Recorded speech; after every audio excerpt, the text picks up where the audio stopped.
Hello friends, welcome to डिक्ट classes. मैं विपुल दीप सिंह आप सबका स्वागत करता हूं और बहुत ही लंबे टाइम के बाद आपको ये वीडियो मिलने जा रहा है डिक्ट क्लासेस की तरफ से। सबसे पहले तो मैंने मास्क इसलिए लगाया है, मैं आपको एक सोशल मैसेज भी देना चाहता हूं।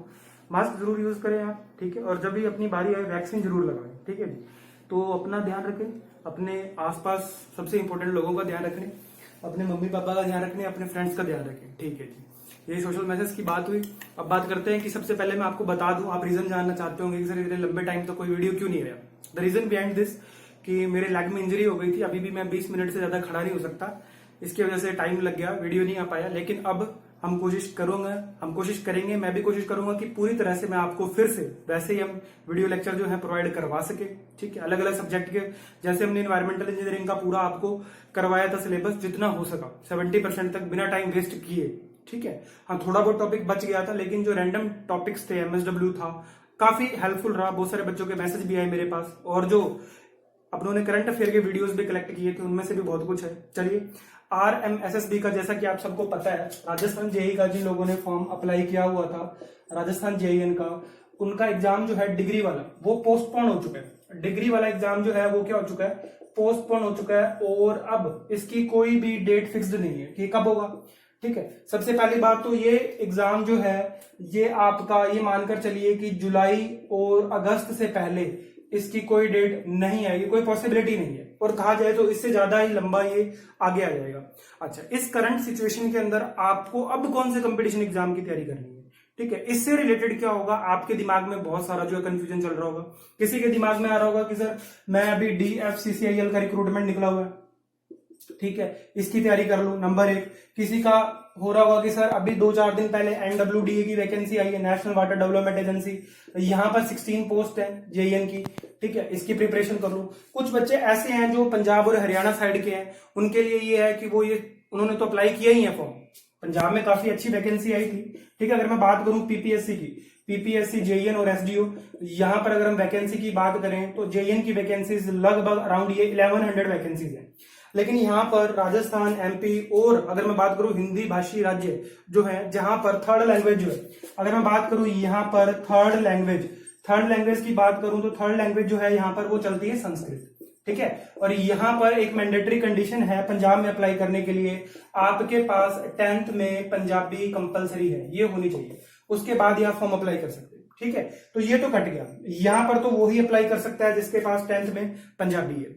नेक्स्ट अगर हम बात करें DFCCIL की, यहां पर DFCCIL के अंदर भी 2 तरीके की आपके पास में फॉर्म अप्लाई करने के लिए कैटेगरी अवेलेबल है। अगर मैं बात करूं NWDA की, तो यहां पर आपको जो मिलेगा फॉर्म अप्लाई करने के लिए वो पोस्ट है जेईएन की। इन तीनों के बारे में हम आज डिटेल में बात करने वाले हैं। छोटा वीडियो होगा, लेकिन आपको प्रॉपर इंफॉर्मेशन मिलेगी regarding to syllabus and regarding to books.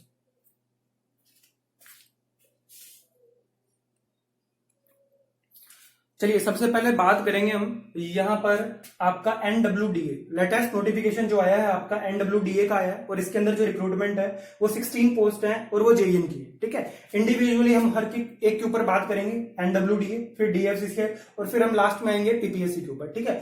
तो वो लोग जो पीपीएससी से रिलेटेड इन्फॉर्मेशन नहीं देखना चाहते, वो यहीं तक की वीडियो देख लेना, आगे मत देखना, ठीक है।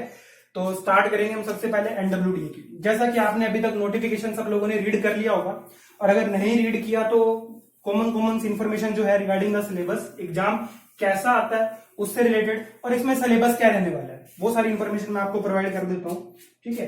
तो जैसा कि सबसे पहले अगर मैं नंबर 1 बात करूं, यहां पर आपका पहला जो नोटिफिकेशन NWDA का है, ठीक है, ये है आपका नेशनल वाटर डेवलपमेंट एजेंसी, ठीक है जी।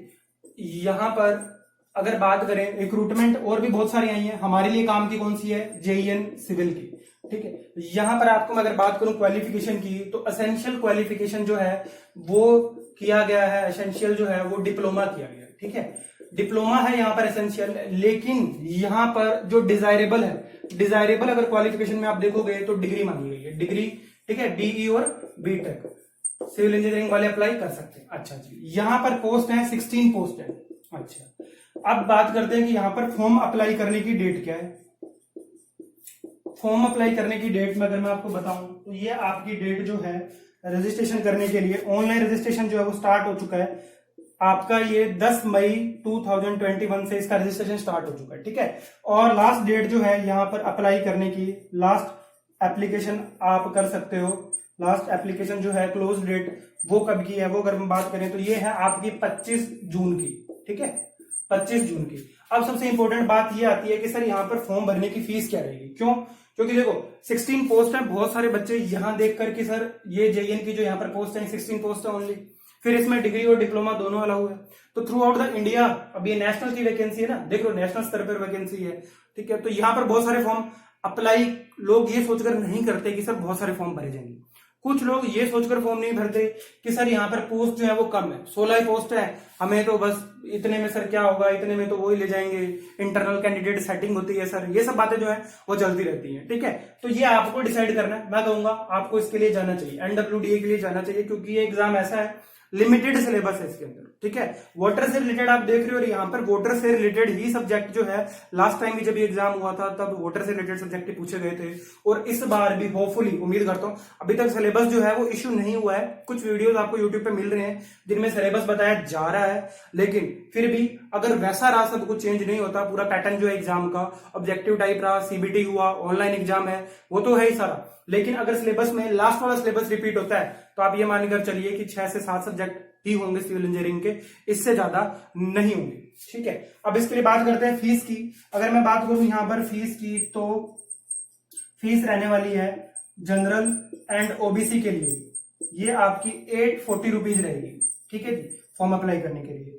और अगर मैं बात करूं for SC ST and women candidate, ठीक है, जो वीमेन कैंडिडेट है उनके लिए ये फॉर्म आपका क्या रहेगा, फ्री रहेगा, ठीक है। यहाँ पर कोई भी एप्लीकेशन फीस जो है वो आपसे नहीं मांगी जाएगी। फिर से बता दूं मैं आपको, यहाँ पर आपसे जनरल और ओबीसी के लिए 840 रुपीज ये मांगे जा रहे हैं, और एससी एसटी और वीमेन कैंडिडेट के लिए एनडब्ल्यूडीए की जेईएन की वैकेंसी सिविल की क्या है, फ्री ऑफ कॉस्ट है। अच्छा, एक बात मैं यहाँ पर बहुत जरूरी आपको बता दूं, जो लोग ओबीसी से अप्लाई करने वाले हैं और जो नॉन क्रीमिलियर हैं, वो एक बात ध्यान रखें कि डीएफसीसीआईएल का भी जो नोटिफिकेशन आया है उसमें भी आपने देखा होगा, बहुत नोट करने वाली बात है, जो फाइनेंशियल ईयर है, फाइनेंशियल ईयर आपको बोला गया 2021 से लेके 2022 के बीच का ही आपको ओबीसी सर्टिफिकेट जो है वो चाहिए होगा। क्यों? देखो एक बात देखो, ओबीसी सर्टिफिकेट जो है 6 महीने बाद अब चेंज होने लग गया, ठीक है, नेशनल वाला साल बाद चेंज होता है।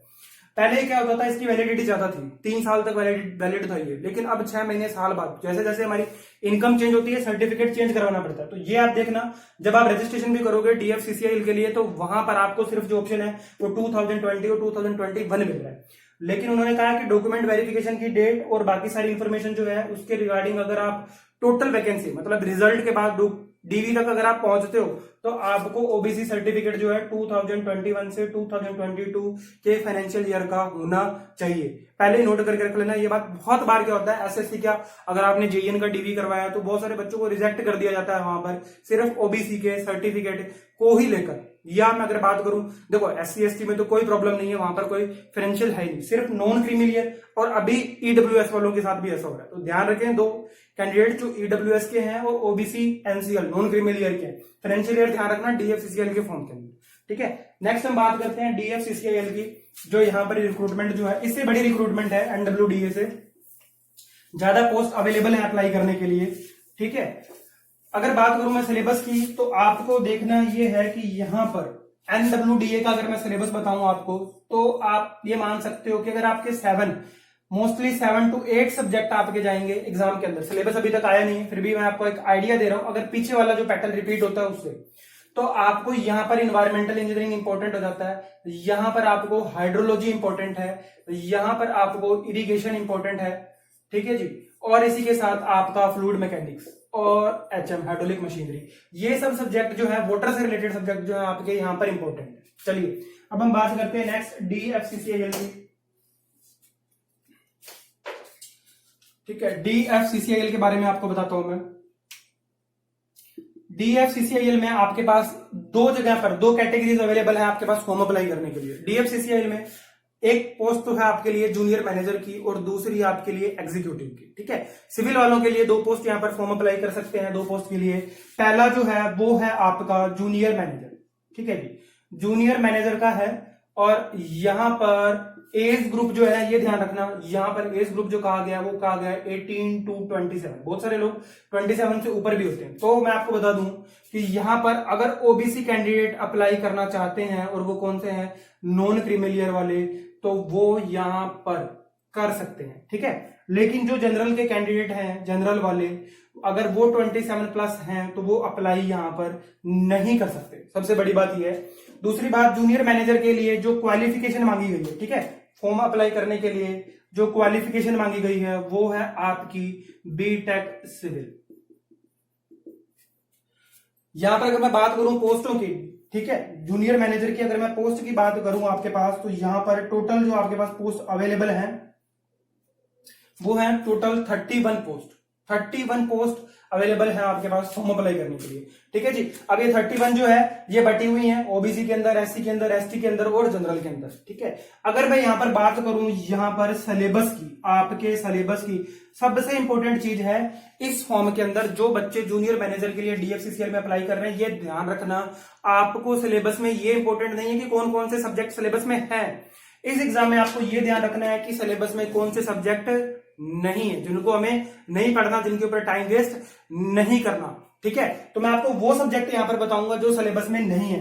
सिलेबस में मैं हिंदी में भी लिख देता हूं, नहीं है। आप इन सब्जेक्ट का बहुत जरूरी ध्यान रखें, जो सिलेबस में नहीं है इन्हें मत पढ़ लेना, ठीक है। जो सिलेबस पूछा हुआ है डीएफसीसीएल का, दिया हुआ है आपको सिलेबस, उसी में से ही क्वेश्चन पेपर आपका बनेगा। आपका सिलेबस से बाहर क्वेश्चन पेपर नहीं जाएगा जूनियर मैनेजर का, ठीक है। तो यहां पर अगर पैटर्न की बात करें तो 24 क्वेश्चन जो हैं वो आपके रहेंगे जीके के, ठीक है, और जनरल एप्टीट्यूड, और इसमें पूछी जाएगी आपसे रीजनिंग, ठीक है। और 24 के बाद में 96 क्वेश्चन जो हैं वो आपके पूछे जाएंगे related to the trade. Trade का मतलब आपकी जो यहां पर ब्रांच है, ब्रांच से रिलेटेड, ठीक है। तो हम ये कह सकते हैं कि 96 क्वेश्चन जो हैं वो टेक्निकल के होंगे।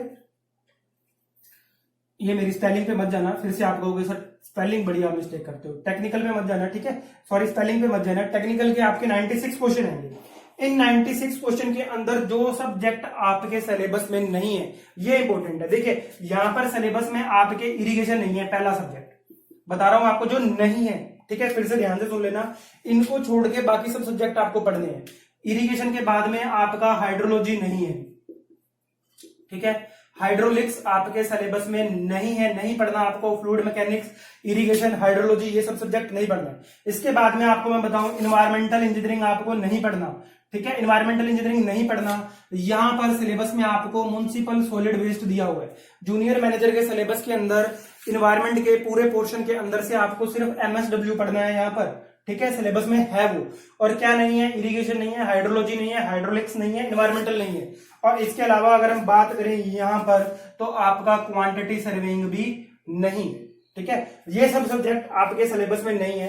तो एक तरीके से आप ये मान सकते हो कि जूनियर मैनेजर सिविल में अप्लाई करने वाले लोगों को सिर्फ स्ट्रक्चरल सब्जेक्ट ही पढ़ने हैं। आप अच्छे से प्रिपेयर करोगे अगर स्ट्रक्चरल सब्जेक्ट, तो ये एग्जाम आपके लिए बहुत ही इजी होने वाला है। क्यों? क्योंकि यहाँ पर 120 क्वेश्चन आएंगे, out of 96 question are asking from the technical, ठीक है, टेक्निकल सब्जेक्ट में से पूछेंगे, जहां पर आपका क्या रहेगा, स्ट्रक्चर एनालिसिस रहेगा, स्ट्रेंथ ऑफ मटेरियल रहेगा आपका, ठीक है, उसके बाद में डिजाइन ऑफ स्टील स्ट्रक्चर रहेगा और design of concrete structure, plus यहां पर आपका प्री स्ट्रेस कंक्रीट का बहुत बड़ा रोल हो जाता है। क्वेश्चन पूछे जाते हैं डीएफसीसीएल के लास्ट टाइम 2018 में जो एग्जाम हुआ था वहां पर भी पीएससी से आपके प्री स्ट्रेस कंक्रीट से क्वेश्चन पूछे गए थे। आपको पढ़ना है बहुत अच्छे से, आरसीसी बहुत इंपॉर्टेंट है इस एग्जाम के लिए। सॉइल मैकेनिक्स सिलेबस में है, आरसीसी, स्टील, ठीक है। हाईवे का देखो, ट्रांसपोर्टेशन इंजीनियरिंग के अंदर बकायदा सिलेबस के अंदर जो नोटिस है ना, वहां पर आपको टॉपिक दे रखा है, ट्रैफिक इंजीनियरिंग, हाईवे मटेरियल, आपको प्रॉपर टॉपिक लिख रखे हैं और उन्हीं टॉपिक्स के अंदर से ही क्वेश्चन पूछे जाएंगे। अच्छा जी, अब डेट की बात करें फॉर्म अप्लाई करने की, तो मैं आपको बताऊं यहां पर जो डेट है आपकी फॉर्म अप्लाई करने की वो स्टार्ट हो चुकी है, ठीक है जी। फॉर्म अप्लाई करने की डेट जो है आपकी स्टार्ट हो चुकी है।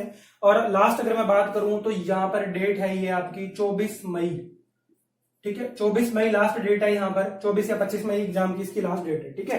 पोस्ट मैंने आपको बता दिया 31 पोस्ट है, ठीक है।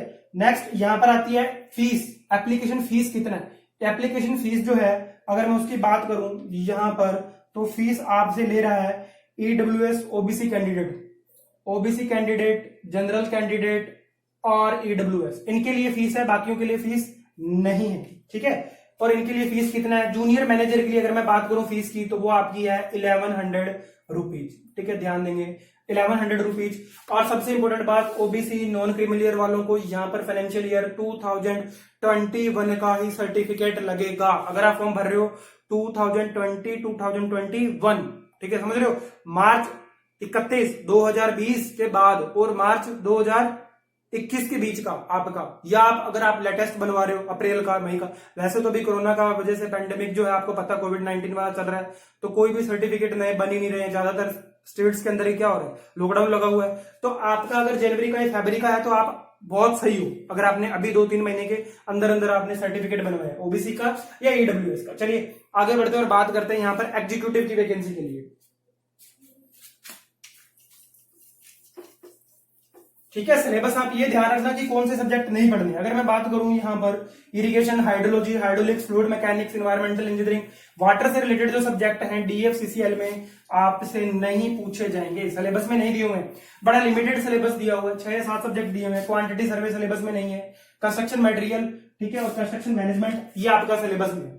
चलिए अब बात करते हैं एग्जीक्यूटिव। डीएफसीसीएल के अंदर ही आपका रिक्रूटमेंट है एग्जीक्यूटिव। एग्जीक्यूटिव जो है यहाँ पर अगर मैं बात करूं, इसकी टोटल पोस्ट जो मैं देख पा रहा हूं एग्जीक्यूटिव की, ये आपकी 73 पोस्ट अवेलेबल है यहाँ पर अप्लाई करने के लिए। चलिए ठीक है जी। और जो अगर फीस की मैं बात करूं, एप्लीकेशन फीस, तो एप्लीकेशन फीस आपका 900 रुपीज है एग्जीक्यूटिव के लिए। फिर से यहाँ पर फीस किन्हें पे करना है? जनरल कैंडिडेट को, ठीक है, ओबीसी, एनसीएल और आपका ईडब्ल्यूएस, इन सबको फीस पे करना है। फिर से मैं बता दूं, एससी, एसटी और वीमेन कैंडिडेट के लिए यहां पर फीस नहीं। ठीक है, फीस है कितना? 900 रुपीज है एप्लीकेशन के लिए, और यहां पर आपका सीबीटी कंडक्ट किया जाएगा। ठीक है, आगे बढ़ते हैं। और सिलेबस की अगर मैं बात करूं, पैटर्न की बात करूं एग्जीक्यूटिव के लिए, सेम पैटर्न है। 24 क्वेश्चन आपके जनरल अवेयरनेस, जीके और रीजनिंग में से पूछे जाएंगे। ठीक है जी। रही बात आपका टेक्निकल, तो टेक्निकल में देखो यहां पर क्या है आपका, जैसा कि जूनियर मैनेजर के लिए मैंने आपको बताया कि बहुत सारे सब्जेक्ट आपके सिलेबस में नहीं है, 4 या 5 मेन सब्जेक्ट जो सिविल इंजीनियरिंग के हैं वाटर से रिलेटेड सिलेबस में नहीं है। वैसे ही यहां पर आपके जो एग्जीक्यूटिव है, यहां पर देखो, यहां पर सब्जेक्ट जो ऐड ऑन किया गया है, यहां पर आपके देखो आरसीसी आपको पढ़ना है, पीएससी इसके साथ पढ़ना है, स्टील पढ़ना है, स्ट्रक्चर का पूरा पार्ट आपका सिलेबस में है। प्लस यहां पर आपका क्या है, ये मैंने स्ट्रक्चरल लिखना था यहां पर। ठीक है, यहां पर आपका हाइड्रोलिक्स सिलेबस में है, एग्जीक्यूटिव के सिलेबस में आपका हाइड्रोलिक्स है, मींस फ्लूइड मैकेनिक्स है, हाइड्रोलॉजी भी है, हाइड्रोलॉजी भी है, और साथ में आपका एनवायरमेंट भी सिलेबस के अंदर है। और यहां पर एसेंशियल हो जाता है पढ़ना आपको एग्जीक्यूटिव के अंदर। देखो रेलवे जो है ना आपका, ट्रांसपोर्टेशन पार्ट सेकंड जो पढ़ा करते थे, ज्यादातर क्या होता है बीटेक के अंदर, जो भी आपने देखा होगा पैटर्न या स्कीम चलती है, रेलवे जो ट्रांसपोर्टेशन इंजीनियरिंग है, सेकंड पार्ट के अंदर आप रेलवे और एयरपोर्ट पढ़ते हो। यहां पर आपको रेलवे इंजीनियरिंग जो है, यहां से क्वेश्चन पूछे जाएंगे। देखो कैसा क्वेश्चन पूछा जाएगा, ट्रैक से रिलेटेड क्वेश्चन पूछा जाएगा, स्लीपर डेंसिटी से रिलेटेड क्वेश्चन फेवरेट है डीएफसीसीएल का। स्लीपर डेंसिटी आज ही आप मेरे से लिखवा के ले लो, क्वेश्चन 101% आएगा, क्योंकि पिछले सारे एग्जाम के अंदर आपका स्लीपर डेंसिटी से रिलेटेड क्वेश्चन पूछा हुआ है। ठीक है, ट्रैक से रिलेटेड क्वेश्चन पूछे हुए हैं और बैलास्ट से रिलेटेड क्वेश्चन भी पूछे हुए हैं। तो रेलवे यहाँ पर इंपॉर्टेंट है एग्जीक्यूटिव सिविल के लिए। ठीक है, ये आपको पढ़ना है। यहाँ पर 73 पोस्ट हैं अप्लाई करने के लिए। आप यहाँ पर डिप्लोमा कैंडिडेट भी अलाउ हैं और डिग्री वाले कैंडिडेट भी अलाउ हैं फॉर्म अप्लाई करने के लिए। ये सारी बात हुई डीएफसीसीएल एग्जाम के लिए। अब हम आगे चलते हैं, ठीक है, और हम बात करने वाले हैं पीपीएससी के एग्जाम की, जो जेईएन और एसडीओ की वैकेंसी आई हुई है, उससे रिलेटेड हम बात करते हैं। फॉर्म फिल किए जा चुके हैं, ठीक है, जेईएन के लिए चल रहा है। अगर कोई भी कैंडिडेट जो मेरा पंजाब स्टेट से रिलेटेड मेरे चैनल को फॉलो करता है, देखता है ये वीडियो, तो मैं आपको यहाँ पर डिस्कशन करने वाला हूँ पीपीएससी, जेईएन और एसडीओ के लिए। ठीक है, कैसा एग्जाम स्कीम है, क्या पढ़ना है, कैसे पढ़ना है, कैसे प्रिपेयर करना है, तीनों एग्जाम के लिए मैं भी आपको बुक्स बताने वाला हूँ, आपको किन बुक्स के गो थ्रू होना है। ठीक है, सबसे पहले तो देखो, अगर मैं बात करूं यहाँ पर पीपीएससी एग्जाम की, तो पीपीएससी जेईएन का जो एग्जाम है, यहां पर आपका एक कंबाइंड सिंगल एग्जाम होने वाला है। जेईएन के लिए सिंगल एग्जाम होगा। ठीक है, और जो आपका एसडीओ की पोस्ट है, सब डिविजनल ऑफिसर की, या मैं कहूं एएन की जो पोस्ट है, यहां पर एग्जाम आपका डिफरेंट हो सकता है। ठीक है, अलग अलग डेट पे अलग अलग एसडीओ की, देखो कि कहीं म्युनिसिपल कॉर्पोरेशन के लिए निकाला गया था, असिस्टेंट ट्रस्ट इंजीनियर के लिए निकाला गया था फॉर्म, अलग अलग फॉर्म है। तो यहां पर मैं उम्मीद करता हूं कि यहां पर एक से ज्यादा प्लस आपका एक से ज्यादा पेपर कंडक्ट करवाया जाएगा, लेकिन जो जेईएन की पोस्ट है उसके लिए सिंगल पेपर कंडक्ट होगा। ठीक है, सभी पोस्ट के लिए सिंगल पेपर कंडक्ट होगा और joint module for the examination fill किया जा रहा है एसडीओ की पोस्ट के लिए। जेईएन के लिए जो आपका ज्वाइंट मॉड्यूल है वो आपका बाद में आएगा। ठीक है, 27 मई का डेट दिया हुआ है नोटिफिकेशन के अंदर, जो भी लेटेस्ट में नोटिफिकेशन आया है 3 जून तक उसकी डेट है। ठीक है, तो वो थोड़ा सा ध्यान रखना भरते टाइम में, उसमें गलती मत करना ज्वाइंट मॉड्यूल के अंदर। बात करें सिलेबस की, तो पीपीएससी के सिलेबस के अंदर सबसे ज्यादा सब्जेक्ट है, 16 सब्जेक्ट आपके सिलेबस में। ठीक है जी, अब इन 16 सब्जेक्ट के अंदर हमें चूज करना पड़ता है कि इंपॉर्टेंट कौन सा और कम इंपॉर्टेंट कौन सा है।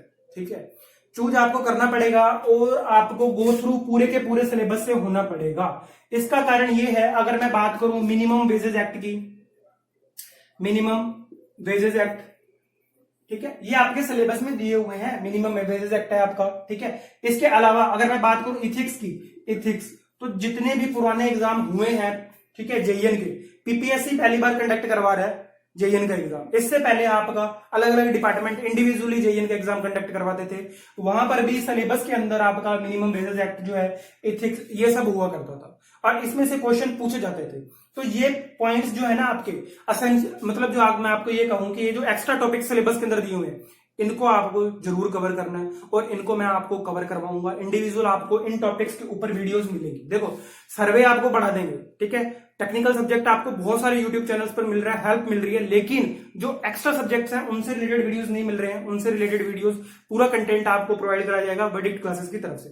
ठीक है, हैंड रिटन नोट्स मैं पहले भी देता हूं फ्री ऑफ कॉस्ट और अभी भी आपको मिलेंगे ग्रुप के अंदर, टेलीग्राम ग्रुप में आपको मिल जाएंगे। चलिए जी, ये तो है पीपीएससी जेईएन का। और मोस्ट प्रोबेबिलिटी जो टेंटेटिव डेट आपको दी हुई है एग्जाम कंडक्ट करने की पीपीएससी के द्वारा, वो आपको जो डेट दी हुई है वो दी हुई है आपकी last week of June JEN के लिए। ठीक है, मोस्ट प्रोबेबली एग्जाम आगे जा सकता है, थोड़ा बहुत आगे जाएगा, ज्यादा नहीं जाएगा, क्योंकि अगर मैं बात करूं पंजाब की तो पंजाब में लॉकडाउन नहीं हुआ, थोड़ा ये मतलब आंशिक लॉकडाउन हम कह सकते हैं, कंप्लीटली लॉकडाउन नहीं हुआ है और ये एग्जाम थोड़ा बहुत आगे जा सकता है और हो सकता है कि ये इसी टाइम पे ही कंडक्ट हो जाए जेईएन वाला। एएन वाला 10 दिन 15 दिन आगे जा सकता है, इससे ज्यादा नहीं जाएगा।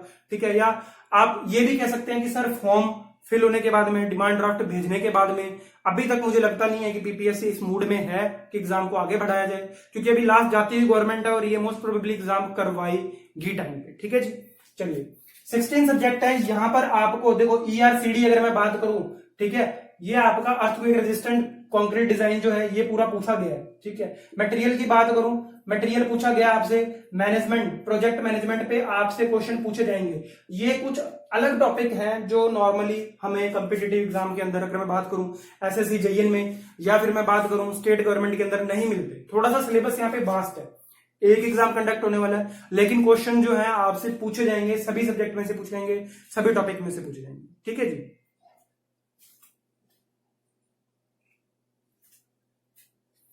चलिए अब आगे बढ़ते हैं और बात करते हैं प्रिपरेशन स्ट्रेटेजी क्या है, स्ट्रेटेजी आपकी क्या रहनी चाहिए सभी एग्जाम को अगर आप लेके चल रहे हैं। सपोज दैट एक पंजाब का कैंडिडेट है जो पीपीएससी जेईएन भी फाइट कर रहा है और उसे डीएफसीसीएल को भी साथ में लेके चलना है। ठीक है, जूनियर मैनेजर या एग्जीक्यूटिव का भी फॉर्म उसने अप्लाई किया है, तो क्या करना होगा। सबसे पहले बात आती है नोट्स। देखो, जो भी अगर आपने कहीं से कोचिंग करी है, किसी भी कोचिंग सेंटर से अगर आपने ऑफलाइन कोचिंग करी है, जो आपके खुद के नोट्स हैं, फर्स्ट ऑफ ऑल आपको नोट्स जो है ना ये आपको रिवाइज करने हैं, ज्यादा से ज्यादा रिवाइज करने हैं। क्योंकि देखो पहले क्या होता था, 2020 से पहले आपके जो क्वेश्चन पेपर होते थे जेईएन के, वो पूछे जाते थे रिपीटेटिव क्वेश्चन भी पूछे जाते थे। अब क्या हो रहा है, रिपीटेटिव क्वेश्चन पूछने की बजाय वो क्या कर रहा है, 50% क्वेश्चन जो है वो न्यू बन रहे हैं भैया, नए बन रहे हैं, नए। और जब नया क्वेश्चन बनता है तो उसे वो कैंडिडेट कर पाता है जिसे नोट्स क्या होंगे, अच्छे से रीड होंगे। पूरा वीडियो देखोगे आप तो आपको मैं एक बात बता रहा हूं, आपको यहाँ पे स्ट्रेटेजी मिल जाएगी और बहुत अच्छे तरीके से एग्जाम कवर करने के लिए। लास्ट टाइम भी आप अगर मेरी बात करो, मैंने पीसीबी की तैयारी करवाई थी, आरएस पीसीबी की। ठीक है, वहां पर भी पुराने वीडियोस के अंदर से बहुत सारे क्वेश्चन पूछे गए एग्जाम के अंदर, एज इट इज पूछे गए। यूएनईपी की बात करूं मैं, पूछा गया। राजस्थान जीके की 3 क्लासेस हुई थी, वहां से भी पूछा गया। टेक्निकल में रैपिड्स एंड फिल्टर में बार बार कह रहा था और वहां पर क्वेश्चन रैपिड्स एंड फिल्टर से आया था। ठीक है, जो चीजें मैंने इंपॉर्टेंट बताई थी उनमें से क्वेश्चन 101% आपको मिला था। यहां पर आपको देखो क्या करना है, नोट्स सबसे ज्यादा रिवाइज करने हैं। अगर 50% क्वेश्चन नए आते हैं तो आपको नोट्स हेल्प करेंगे। सेकंड आते हैं आपको ऑब्जेक्टिव क्वेश्चन। अच्छा जी, ऑब्जेक्टिव क्वेश्चन देखो, एक टाइम था जब गुप्ता एंड गुप्ता के अंदर से क्वेश्चन पूछे जाते थे। अब बहुत सारे बच्चे ये कहेंगे कि सर हम तो Gupta and Gupta he prefer कर रहे हैं। देखो गुप्ता एंड गुप्ता ऑब्लिक, यहां पर मैं लिख रहा हूं आपकी खुरमी, खुरमी भी सिविल की ऑब्जेक्टिव की बुक है। आर एगोर भी बहुत सारे बच्चे पढ़ते हैं। देखो आर एगोर में पढ़ना दिक्कत वाली बात नहीं है, लेकिन आर एगोर के सही आंसर बहुत कम लोगों के पास है। ठीक है, आपको मैं बताऊं, आर एगोर के अंदर अगर आप एक सब्जेक्ट पढ़ रहे हो ऑब्जेक्टिव, तो आपको 10 क्वेश्चन गलत मिल सकते हैं। अगर आप बहुत टाइम से तैयारी कर रहे हैं, सपोज दैट साल 2 साल आपको हो गए हैं, आपका तीसरा साल चल रहा है, चौथा साल चल रहा है तैयारी करते हुए, तो आपको आर एगोर में से पहचान में आ जाएंगे कौन से क्वेश्चन के आंसर गलत दिए हो। लेकिन अगर आप फर्स्ट टाइम पे आर एगोर पढ़ रहे हो, आपको पता नहीं चलेगा कौन से क्वेश्चन गलत है। चलिए जी, गुप्ता एंड गुप्ता प्रेफर कर सकते हैं आप, खुरमी प्रेफर कर सकते हैं, आर एगोर। अब इसके साथ ही देखो वाईसीटी यूथ कंपटीशन टाइम जो है आपको कुछ किताबें अवेलेबल करवा रहा है। ठीक है, मैं आपको किताबें दिखाता हूं। मेरे पास ये बुक पड़ी है, ये आपकी वाईसीटी यूथ कंपटीशन टाइम की है। इस किताब के अंदर आपको लगभग सारे कॉम्पिटेटिव एग्जाम जितने भी पहले हुए हैं, इसके अंदर सारे ऑब्जेक्टिव क्वेश्चन आपको मिलते हैं। ठीक है, इस बुक की प्रॉब्लम यही है कि यहाँ पर ज्यादातर बुक्स जो है वाईसीटी की वो हिंदी मीडियम और इंग्लिश मीडियम दोनों के अंदर है। ठीक है, तो क्या हो जाता है कि थोड़ा आप जो बच्चे एक्सप्लेनेशन पढ़ते हैं क्वेश्चन की, या आगे जाके थोड़ा लॉजिक ढूंढते हैं या पढ़ते हैं, क्या बहुत सारे बच्चों की डिटेल में पढ़ने की आदत होती है, और कुछ बच्चे जो होते हैं जिनके नोट्स अच्छे से रिवाइज है, वो क्वेश्चन को पढ़ते ही आंसर ढूंढ लेते हैं और आगे बढ़ जाते हैं कि हाँ ये आंसर है, मुझे आगे बढ़ना है। लेकिन जो बच्चे एक्सप्लेनेशन पढ़ते हैं, हिंदी में दिया हुआ है, यहाँ पर आपका टाइम ज्यादा लगता है यहाँ पर। लेकिन बुक्स अगर मैं बात करूं, आउट ऑफ अगर आप 5 मार्क्स देना चाहते हैं, तो ये बुक जो है आपको 4.5 तक ले जाएगी। ठीक है, गुप्ता एंड गुप्ता अच्छी बुक है, लेकिन इसे आप अपना बेस बनाओ, इसे बेसिक में डाल दो कि ये तो आपकी सोल्व होनी चाहिए। हर कंडीशन में गुप्ता एंड गुप्ता के ऑब्जेक्टिव क्वेश्चन आपके सोल्व होने चाहिए, किए होने चाहिए। लगभग मैं अगर बात करूं तो ये 4000 ऑब्जेक्टिव क्वेश्चन है गुप्ता एंड गुप्ता के अंदर भी। ठीक है, उसके बाद में अगर आप जा रहे हो पहले नंबर पर यहां और दूसरे नंबर पर आप वाईसीटी पर जाओ। ठीक है, और ये दोनों अगर आपने कर लिया देन आप जा सकते हैं। अगर मैं बात करूं एसएससी जेईएन के टोटल ऑब्जेक्टिव क्वेश्चन कहां तक के लगाने हैं आपको, 2014 से लेकर आप 2021 तक के ऑब्जेक्टिव क्वेश्चन लगाएंगे। ठीक है, लेटेस्ट क्वेश्चन जो इसकी नई बुक आ रही है इसमें मिल सकते हैं आपको, एसएससी के लिए आ रही है उसमें भी मिल सकते हैं। अगर आप जेईएन की ले रहे हो, ये 9668 करके है, या 15,000 वाले क्वेश्चन की है बुक, वहां पर भी आपको जेईएन से रिलेटेड क्वेश्चन मिल जाएंगे एसएससी वाले। देखो एसएससी ने भी पैटर्न थोड़ा चेंज कर दिया है, टफ क्वेश्चन पूछने लग गया। पहले इजी क्वेश्चन पूछता था, अब क्या हो रहा है, स्टेटमेंट वाले क्वेश्चन पूछ रहे हैं, 3 या 4 स्टेटमेंट देता है, फिर आपको छटनी करने के लिए बोलता है कि दो दो इसके अंदर से सेपरेट करो। तो वो बच्चा जिसने नोट्स अच्छे से रिपीट मारे हैं, वो यहाँ पर क्वेश्चन जो था अटेम्प्ट कर पा रहा था। अगर ऐसा क्वेश्चन पेपर देखो किसी में भी, मैं ये बोल रहा हूं कि पीपीएससी है आपका, चाहे आपका डीएफसीसीआईएल है, डीएफसीसीआईएल का तो रिकॉर्ड है, यहां पर तो आपको स्टेटमेंट वाले क्वेश्चन 101% मिलेंगे, जो तभी सोल्व हो सकते हैं अगर आपने ऑब्जेक्टिव की प्रैक्टिस अच्छे से करी है।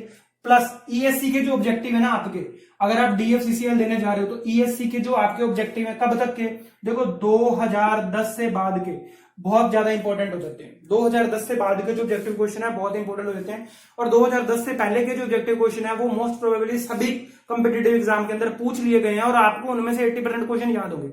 एग्जांपल दूं मैं आपको, तो आपसे पूछा जा सकता है कि कंसिस्टेंसी, सीमेंट की कंसिस्टेंसी निकालने के लिए कौन सा टेस्ट यूज होता है, साउंडनेस निकालने के लिए वाटर का कंटेंट कितना रहता है, मोटार का रेशियो क्या रहता है कंप्रेसिव स्ट्रेंथ निकालने के लिए सीमेंट की, मोल्ड का साइज क्या रहता है। ये सब क्वेश्चंस वो हैं जो आपको 90% तक याद रहते हैं। ठीक है, अगर आपने 2 या 4 बार नोट्स पढ़े अच्छे से। लेकिन आपको जो है 2010 से बाद वाले क्वेश्चन किसके पढ़ने हैं आपको, ईएससी के, अगर आप डीएफसीसीएल देने जा रहे हो। अगर आप पीपीएससी को देने जा रहे हो, उसको टारगेट कर रहे हो, तो आपकी गुप्ता एंड गुप्ता, वाईसीटी की किताब, और तीसरा आपकी एसएससी जेईएन के सारे क्वेश्चन। ठीक है, ये आपको याद होने चाहिए। इसके बाद में अगर मैं बात करूं एनडब्ल्यूडीए की, जो भी लेटेस्ट में नोटिफिकेशन आया है, यहां पर आपको इन्हीं बुक्स के साथ गुप्ता एंड गुप्ता पढ़े आप, खुरमी पढ़े, इन दोनों में से आप कोई भी बुक चूज कर लो, तीसरी आ रहा है कोई भी ले लो।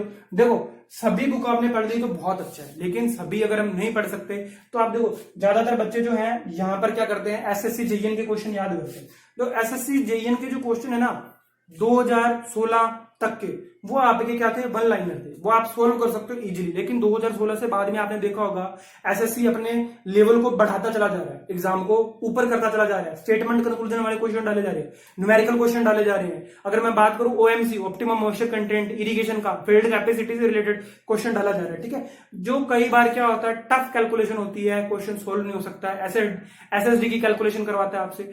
तो ये सब क्वेश्चन जो एसएससी जेईएन के हैं वो इंपॉर्टेंट हो जाते हैं यहाँ पर, डीएफसीसीआईएल के लिए, एनडब्ल्यूडीए के लिए और पीपीएससी के लिए। पुराने पेपरों पे डिपेंड आप ज्यादा मत करिए, क्योंकि 50% क्वेश्चन जो है अब वो न्यू बनने लगे हैं, उसके लिए आपको रिवाइज करना है बार बार नोट्स, ठीक है। और इसके बाद में सबसे लास्ट में जब ये सारा कुछ हो गया तब आपको प्रेफर करनी है टेस्ट सीरीज।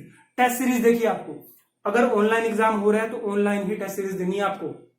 कैसे देनी है? टेक्स्ट बुक पे बहुत सारी टेस्ट सीरीज अवेलेबल रहती हैं। आप ग्रेड पे, जो ग्रेड अप ऐप का, उस पर भी जा सकते हो एप्लीकेशन पे, वहां पर भी आपको टेस्ट सीरीज अवेलेबल है। नहीं तो आप एसएससी के पुराने पेपर जो है, अनसॉल्व्ड पेपर जो है, उनको जेरोक्स करवाइए और सोल्व करिए, सिर्फ टेक्निकल पोर्शन, ठीक है, टेक्निकल पोर्शन। जो डीएफसीसीएल के अंदर आपका रीजनिंग से रिलेटेड टॉपिक है, एप्टीट्यूड से रिलेटेड है, वो आप जो बच्चे गेट या ईएससी की तैयारी कर रहे हैं उनका एप्टीट्यूड ऑलमोस्ट अच्छा होता है, या जो एसएससी की तैयारी कर रहा है उसका भी एप्टी अच्छा होता है, क्योंकि वो रीजनिंग कर लेता है सोल्व, है ना। 50 में से अगर 45 प्लस आते रीजनिंग में, तभी एसएससी का ऑब्जेक्टिव पेपर प्रीलिम्स जो है वो क्लियर होता है, ठीक है जी। ये सारी बातें थी, मैं उम्मीद करता हूं आपको सब कुछ अच्छे से समझ में आया होगा। फिर भी अगर आपकी क्वेरीज हैं तो आप टेलीग्राम ग्रुप पे जाके पूछ सकते हो। टेलीग्राम ग्रुप जो है वो अपना वर्डिक्ट क्लासेस के नाम से बना हुआ है, ठीक है, इसी नाम से आप ज्वाइन कर सकते हो, आपको पूरी इन्फॉर्मेशन मिलेगी। नेक्स्ट जो वीडियोस रहेंगे, आपको क्वेरी आ रही हो कि सर कैसे रहेंगे, देखो लंबा वीडियो मैं नहीं बना सकता, 20 से 25 मिनट में खड़ा हो सकता हूँ, आधा घंटा खड़ा हो सकता हूँ, लंबा वीडियो नहीं, छोटे वीडियोस होंगे। कॉन्क्रीट हमने स्टार्ट किया था, कॉन्क्रीट को कल से कंटिन्यू करेंगे। हो सका तो मैं स्टील के भी कुछ वीडियोस डालूंगा, स्टील स्ट्रक्चर के, जिससे आपको हेल्प मिले इन एग्जाम्स के अंदर, ठीक है। कल तक के लिए धन्यवाद, ठीक है। अपना ध्यान रखें, अपने साथ वालों का ध्यान रखें, और अगर आपको ये वीडियो पसंद आया तो लाइक, शेयर और सब्सक्राइब करना ना भूलें। Thank you.